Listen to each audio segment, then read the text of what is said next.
আসসালামু আলাইকুম এভরিওয়ান। তো কিতা কথা সকল আশা করি ভালো আছো। আমরা এলাম আজকে আমরা খাগড়া মেলা। দেখো আমি আর আমার বন্ধু মেলার একটা অনুভূতি ফিল আর কি, বুঝছেন এভরিওয়ান। আর আমার বন্ধু দ্বিতীয় দিন টুসি মারতো, এখন টুসি মারতো হইতে আমরা ওই মারো ভিডিও করাম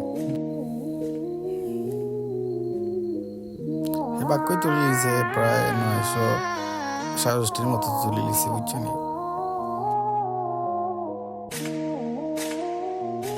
তো এর পরের দিন আমার বন্ধু হয় একটা ভিডিও করতে, বুঝছো না, হয় তাই একটা ভিডিও করি যে মেলা আমাদের সুন্দর দৃশ্য স্মৃতি এটা করে তাই ভিডিও করলো। কত সুন্দর লাগে মেলার দৃশ্য, বুঝছেন। ওই দেখে আপনারা সকলই তো সকল কিতা করে আসনি বালা কইবে আমরা। পরে আমি দেখলাম গিয়া কই আমি একটা মারি সকলে আমার একটা মারলাম খুশি আমি।